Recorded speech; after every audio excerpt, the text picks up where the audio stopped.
We're back in the kitchen with Lori Taylor of the Produce Moms. Hello. The little experiment we did earlier to increase... The one without flames, just the kitchen experiment, yes. Lori doesn't blow stuff up. No. Blew celery up.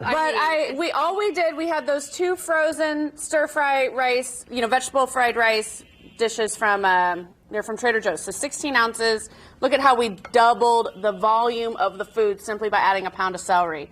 Far more affordable to add a pound of celery than it is to buy a second bag of the pre-made dinner. Every mom needs that too. And it's good too. I mean, the celery, that's good For stuff. Sure. Yeah. You're adding anytime you're adding a fruit or vegetable, folks, you're making the best choice that you can in the kitchen. So, all right, shall we celebrate St. Patty's Day? Let's do it. Okay. This means spring to me, so I get really Isn't excited it about fun? St. Patrick's Day. All right, well, and I must say, this is like one of my absolute favorite recipes on theproducemoms.com. This is our Dijon roasted cabbage. So I'm going to start with the green eggs and ham because we do need to get those eggs cooking. But look how gorgeous that is. And if you visit our homepage, it's right there on the homepage. And also, it's going to be on the Lifestyle Live website after the show. Okay, so I've already sprayed this pan. I've got the egg molds. So we are doing green eggs and ham. We separated the eggs. Let's start with so you separate the eggs. Here's the white, here's the yolk. All right, and then I just use, this is some frozen chopped spinach that I had thawed out, and you don't even have to puree it. You can just kind of add it right in. And talk about a budget-friendly ingredient right there. Totally, right? And you cannot state enough the nutritional benefits of spinach either, too. Yeah. All right. My kids actually, they love spinach. I think eggs are a great vehicle for getting people to try fruits and veggies, especially spinach in the morning, starting your day with a vegetable. All right, so we've got the green egg part. I'm going to turn up the heat a little bit. So we'll put all the bases here in the egg molds, and then I'll add the yolks, and then I'll show everyone how to make the Oh, good. So the cabbage. yolks are going to get used. Oh, yes. Good. I do not believe in not having yolks. No, I like. Can I just? Yes. Those yolks are so bright orange. These are from Vital Farms. I like Vital Farms. My business is B Corp certified, and Vital Farms is too. And that certification has meaning in terms of the way that the environment, the employees, all of the different stakeholders for their operation are treated. Oh no! I broke the yolk. That's all right. Beautiful though. Yeah. But it's interesting that the way the chickens are fed yields that gorgeous yolk. Amazing. Well, and we just on the Produce Moms podcast, we just did an episode with Sunfed Ranch talking about 100% grass-fed beef. Oh. And it was fascinating. I learned so much. I mean, I like a good steak, sure but I don't know a whole lot about with education. Yeah. I did not know much about how just the animal agriculture side. To learn more about that from a 6th-generation cattle rancher and why what animals eat affect the appearance of the meat, the appearance, the flavor? The texture, the flavor. Yes. All of it. Makes sense. Yeah, it sure does. And you make, and I don't want to get too far astray, but you make frequent mention of the farmers and the people in the supply chain. And you're, in big picture, concerned about us taking care of the people who feed us, right? 100%. I actually serve on the board for the Marketing Council for the Equitable Food Initiative, which is all about farm worker empowerment.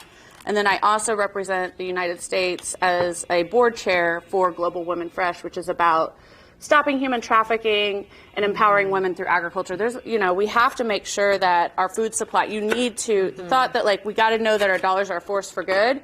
We got to make sure that in our food industry that we're empowering really the most vulnerable people in the industry at times, especially in certain parts of the world. And it's not that complicated. It's just a matter of being informed, right? It's a matter of being informed and a matter of, learning more about the values of agriculture, too. Yeah. So, yes. All right. Let's talk cabbage, folks.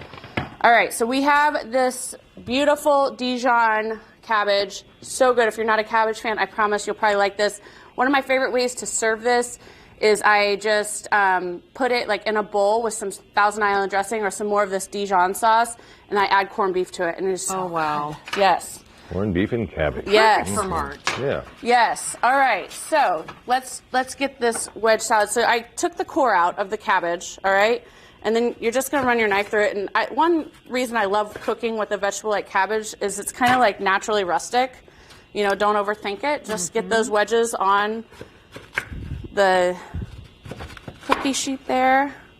That's got to be a knife you brought yourself. I brought my own knife. I was going to say. Yes. He knows the lifestyle of knives. I do the dishes after the show. All right. I don't have any knives that good. He's a perfect man. He does the So dishes. we have, because we're putting this under high heat, you need to make sure that you're using an oil that can stand up to high heat. This recipe calls for 425 degrees in the oven. So we're using avocado oil, but any high heat oil will work here. I mixed it with 2 tablespoons of Dijon mustard and caraway seeds. That's the secret ingredient. Nice. Caraway seeds can be found in the spice aisle at all major grocery stores, and they are not expensive whatsoever. So it's like a few ingredients and full of flavor. Full of flavor. And caraway seeds, if anyone who's watching isn't familiar with them, those can actually, it's the same seed that's in rye bread.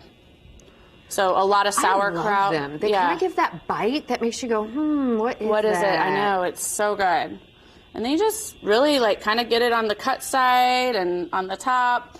And then the secret to prepping this, you don't want to scorch, you know, a little bit of the char like what we have here is, you know, from my point of view, I think that's really desirable. I think it tastes good.